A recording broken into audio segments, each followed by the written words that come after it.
আসসালামু আলাইকুম। আশা করি সব ভালো আছেন। Voice of Zakaria from Sylhet থাকি। আজকের হালকা পাতলা নিউজ আপনারা শোনাইব। আসন্ন জাতীয় ১৩ নম্বর সংসদ নির্বাচনে ৫৯টা দলের মাঝে ৫১টা দল এই নির্বাচনে অংশগ্রহণ করে। আশা করি বিগত ১২-১৪ বছর ফেসিজম কাছ থেকে আমরা বাংলাদেশকে রক্ষা করতে পারছি আলটিমেটলি। আর এই রক্ষার কারণে এই ১৩ নম্বর নির্বাচন অনুষ্ঠিত হওয়ার। এই নির্বাচনে বাংলাদেশ জামায়াতে ইসলাম এবং বাংলাদেশ জাতীয়তাবাদী দল বিএনপি সহ বৃহত্তর রাজনৈতিক দলগুলো অংশগ্রহণ করে। এই নির্বাচনে সাবেক স্বৈরশাসক শেখ হাসিনা আনন্দবাজার পত্রিকায় ভারত বইয়া ব্রিফিং দিছেন, তাই একটা সাক্ষাৎকারে কইছেন যদি বাংলাদেশ ইলেকশন কমিশন তথা বাংলাদেশের নাগরিক বাংলাদেশের মানুষ যদি আওয়ামী লীগরে নির্বাচন লইয়া না আয়, আওয়ামী লীগরে যদি নির্বাচন অংশগ্রহণ করার সুযোগ না দেয়, তাইলে তাইন বাংলাদেশের উপরে কেস করবা। মিনস তাইন ইলেকশন কমিশনের অবৈধ ঘোষণা করবা। ইভেন তাইন ওয়ার্ল্ডর যারা রাজনৈতিক বড় বড় লিডার সকল আছেন তারা দ্বারস্থ হইয়া তাই বিচার প্রার্থী হইবা। এত বড় দল বিএনপি আওয়ামী লীগরে হাজার হাজার মানুষের দল আওয়ামী লীগরে নির্বাচন থাকি বহিষ্কার এবং নিবন্ধন বাতিল করার কারণে তাই মামলা করবা। কার উপরে? বাংলাদেশের উপরে, বাংলাদেশ জনগণের উপরে। তো আপনারা কই চাইন এই ফেসিজম শেষ করার পরে এখন কিতা শেখ হাসিনারে আবার ইলেকশন দেওয়া উচিত নি?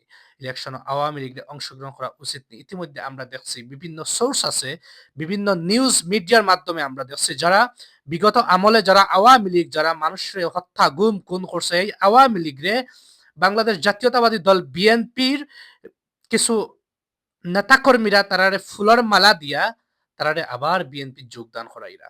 তো এরকম একটা দেশে যদি এরকম একটা নির্বাচনের সময় যদি এরকম একটা ফেসিজম দলের মানুষ যদি আর একটা জাতীয়তাবাদী দল আইয়া ঢুকে, তাইলে এই দল ইনসাফের পক্ষে থাকবনি? আপনারা হোক এই দল কিতা ইনসাফের পক্ষে থাকবনি না থাকতো নাই? যদি ইনসাফের পক্ষে যদি আপনি একটা দল কায়েম করতে না পারেন, এই দল দিয়ে আপনি দেশে কিভাবে উন্নয়ন করবা, কিভাবে শাসন করবা?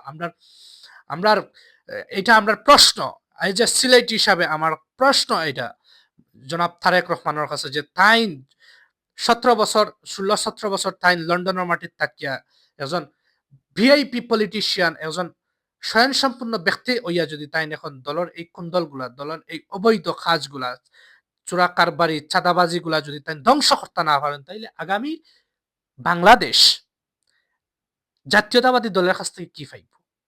আর এই দল যদি ক্ষমতা যায় তাইলে এই দলে বাংলাদেশের কি দিব?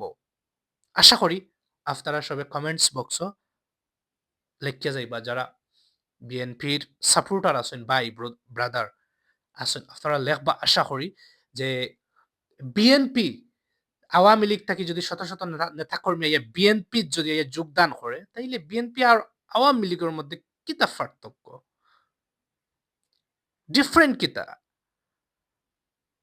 ডিফারেন্ট এই 14 বছরে এই 14-15 বছরে সবচেয়ে বেশি যদি মাইর খায় ফিটা খায় ফিটসাল গরম করে আওয়ামী লীগের বিএনপির করছে। রাস্তাঘাটে কুত্তার মতো ফালাইয়া ফিটিছে বিএনপির নেতাকর্মীরে। এমনও নেতাকর্মী আমি দেখছি যারা ঢাকা শহর মাস্ক পরিয়া রিক্সা চালাইছে এই বিএনপি করার কারণে, ছাত্রদল করার কারণে। আজকে কিন্তু এই দলই আওয়ামী লীগের টাইদের, এই দলই আওয়ামী লীগের লগে আতাত করে। এরকম যদি হয় তাইলে বাংলাদেশ 54-55 বছরে বাংলাদেশের কিচ্ছু হইছে না। একদম একদম তলানিতে আইছে। আরো আশা করা যায় যে যদি এরকম চলতে থাকে তাইলে বাংলাদেশ কোন সময় বিশ্বের দরবারে মাথা তুলিয়া দাঁড়াইতে পারত না। আপনারা আপনারা কৌকা পারবনি।